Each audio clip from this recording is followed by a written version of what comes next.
여호와의 큰 날이 가깝도다. 가깝고도 빠르도다. 여호와의 날의 소리로다. 용사가 거기서 심히 슬피 우는도다. 그날은 분노의 날이요 환난과 고통의 날이요 황폐와 패망의 날이요 캄캄하고 어두운 날이요 구름과 흑암의 날이요. 나팔을 불어 경고하며 견고한 성읍들을 치며 높은 망대를 치는 날이로다. 내가 사람들에게 고난을 내려 맹인 같게 하리니 이는 그들이 나 여호와께 범죄하였음이라. 또 그들의 피는 쏟아져서 티끌같이 되며 그들의 살은 분토같이 될지라. 그들의 은과 금이 여호와의 분노의 날에 능히 그들을 건지지 못할 것이며 이 온 땅이 여호와의 질투의 불에 삼켜지리니 이는 여호와가 이 땅 모든 주민을 멸절하되 놀랍게 멸절할 것임이라. 수치를 모르는 백성아 모일지어다 모일지어다. 명령이 시행되어 날이 겨같이 지나가기 전 여호와의 진노가 너희에게 내리기 전 여호와의 분노의 날이 너희에게 이르기 전에 그리할지어다. 여호와의 규례를 지키는 세상의 모든 겸손한 자들아, 너희는 여호와를 찾으며 공의와 겸손을 구하라. 너희가 혹시 여호와의 분노의 날에 숨김을 얻으리라. 아멘. 오늘 본문에서 스바냐 선지자는 여호와의 날, 즉 심판의 날을 선포하고 있습니다. 스바냐 선지자는 1절 말씀처럼 유다 왕 요시야 때의 사람입니다. 1장 1절 말씀처럼 유다 왕 요시야 때의 사람인데요. 유다 왕 요시야는 므낫세 왕으로부터 매우 심각한 수준의 우상 숭배와 이방인의 풍습이 자리 잡고 있었습니다. 하나님께서는 므낫세의 죄 때문에 이미 또 유다가 여호와의 품을 떠나 돌아올 수 없는 곳까지 갔음을 말씀하시고 심판을 준비하셨지요. 심지어 요시야가 성전에서 발견된 율법책의 말씀대로 포괄적인 종교 개혁을 단행했지만 하나님의 심판을 돌이키기에는 역부족이었습니다. 그렇게 유다의 심판 날은 다가오고 있었습니다. 그날은 가장 강한 용사까지라도 애곡한다라고 표현을 하고 있습니다. 그러니 일반 백성의 애곡 소리는 더 말할 필요도 없겠지요. 16절에서 그날은 나팔 소리와 고함 소리가 있어 견고한 성을 흔들어 무너뜨릴 것이다라고 기록되어 있습니다. 그런데 웬 고함 소리인가 싶으실 텐데 오늘 16절에 16절에 나팔을 불어 경고한다라고 되어 있죠. 이 나팔을 불어 경고한다, 여기서 나팔 소리에 원어로 표현된 것을 풀자면 나팔 소리, 고함 소리, 나팔과 고함 소리를 이야기를 합니다. 그래서 그날은 분노의 날이고 하나님의 진노의 심판의 날이 심판이 집행되는 그런 날이다라는 겁니다. 요엘 선지자도 이 날을 가리켜서 어둡고 깜깜한 날이요 빽빽한 구름이 끼인 날이라라고 말했습니다. 아모스 선지자도 그날은 어둠이요 빛이 아니라라고 했습니다. 그렇게 우리가 알다시피 남유다는 하나님께서 일으키신 바벨론에 의해서 멸망하게 됩니다. 그날을 스바냐 선지자가 보고 있었던 것이죠. 나팔 소리와 고함 소리는 전쟁의 소리를 떠올리게 하죠. 또 용사의 울음소리도 전쟁을 떠올리게 합니다. 그리고 바벨론은 가는 곳마다 불을 질러댔습니다. 바로 그 불과 연기로 깜깜하고 어두운 날이 돼버리고 마는 것입니다. 하지만 우리는 이것이 꼭 남유다가 바벨론에 의해서 멸망당할 것만을 의미하는 것이 아니다라는 것을 우리가 알고 있습니다.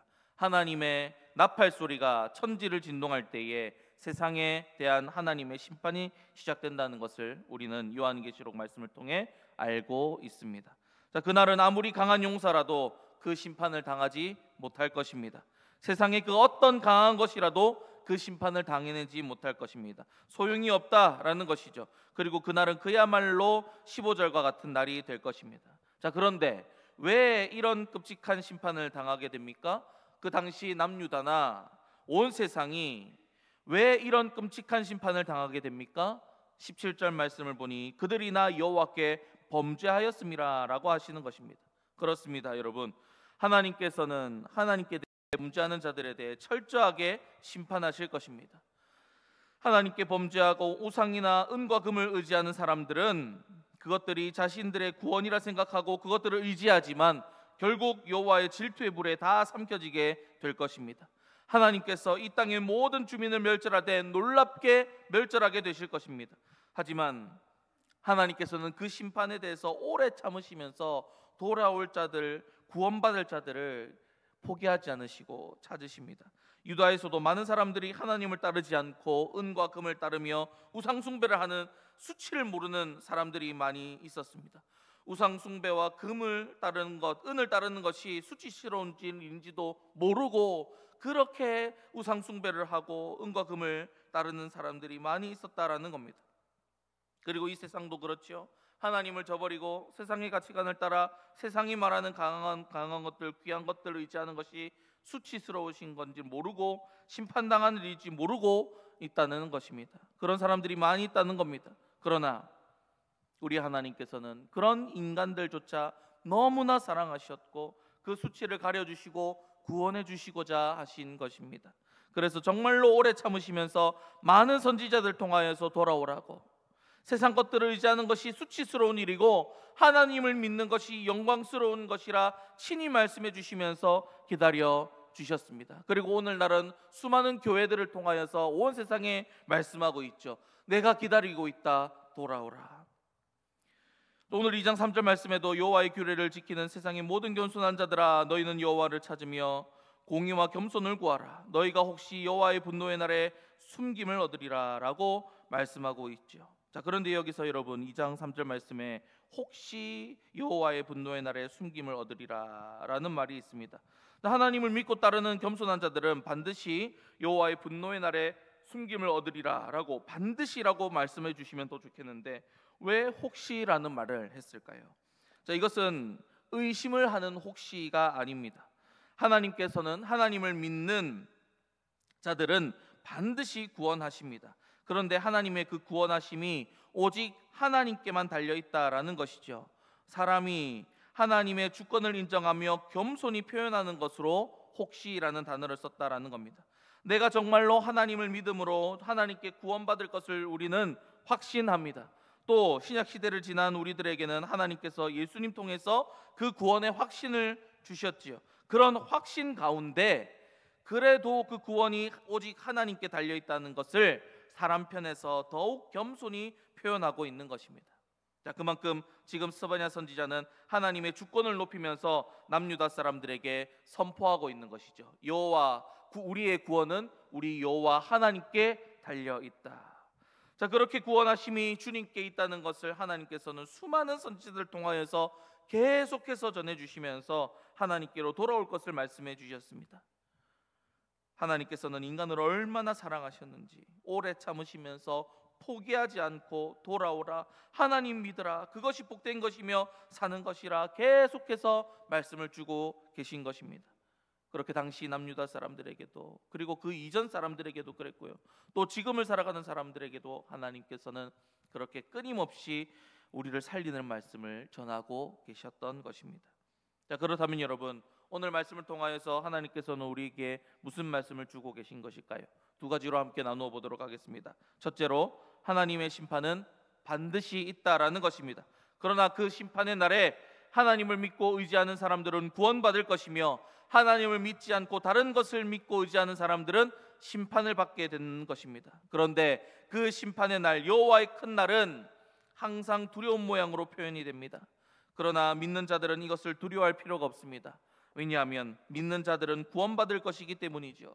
그 두렵게 표현된 모든 것들은 믿지 않는 자들을 향한 심판의 모습입니다. 그러니 우리 믿는 자들은 이런 일들이 일어난다고 했을 때 두려워하는 것이 아니라 구원하실 주님께 소망을 둠으로 오히려 평안할 수 있다라는 것이죠. 그런 구원과 평안을 주신 주님께 우리가 날마다 감사로 나아가기를 소망합니다. 그리고 이 심판은 피할 수 없는 심판입니다. 나의 부모님이 믿는다고 해서, 내 친구가 믿는다 해서 피할 수가 없습니다. 오직 내가 주님을 믿어야 합니다. 그런데 여러분, 우리 주변에 이 심판을 피하지 못할 사람들이 너무나 많이 있죠. 그러니 이 안타까운 마음을 가지고 우리가 스바냐처럼, 당시 선지자들처럼 우리 삶의 자리에서 하나님의 말씀 전하며 많은 사람들을 살리는 자리로 나아가야 한다라는 것입니다. 이제 곧 하반기 전도 축제가 시작되죠. 이 전도 축제를 시작하시면서 이 마음을 품으시고 많은 사람에게 생명줄 던지우는 우리가 되시기를 주님의 이름으로 간절히 축복합니다. 둘째로, 하나님을 믿지 않고 세상 것을 믿고 의지하는 것은 수치스러운 일이라 말씀하시면서 하나님을 믿고 따르는 영광스러운 일로 우리를 오라 하고 계신 것입니다. 바로 이 하나님의 부르심에 여러분 응답하시기를 축복합니다. 여러분, 혹시 우리 삶 가운데 이 수치스러운 모습이 있다면 끊어내고 회개합시다. 오직 하나님의 말씀대로 살아내고 순종함으로 영광스러운 그 자리로 나아가는 우리가 됩시다. 세상에 강한 것도 하나님 앞에서는 힘이 없습니다. 세상에 귀한 것도 하나님 앞에서는 아무 쓸데가 없고 그 빛을 잃어버리고 맙니다. 그러니 여러분, 세상에서 가장 강하고 귀하신 우리 하나님만을 믿고 의지하며 살아가는 참으로 하나님 앞에 겸손하고 지혜로운 우리가 되셔서 하나님께서 우리에게 주신다 하신 그 모든 복을 받아 누리시는 저와 여러분들 다 되시기를 주님의 이름으로 간절히 축복합니다. 이제 말씀에 들어가겠습니다. 사랑하는 여러분, 하나님만이 우리의 구원이시요 우리의 힘과 능력이시고 가장 귀하고 아름다운 분이십니다. 이것을 믿으심으로 오직 주님만 바라보시고 주님만 사모하시고 주님만 따르며 복되신 하나님을 온전히 누리는 저와 여러분들 되시기를 간절히 축복합니다. 또한 이 사실을 모르고 심판의 길로 향하는 자들에게 우리 각자 삶 속에서 생명줄을 던져 많은 사람들을 심판에서 좀 건져낼 수 있는 저와 여러분들 되시기를 주님의 이름으로 축복합니다. 기도하겠습니다.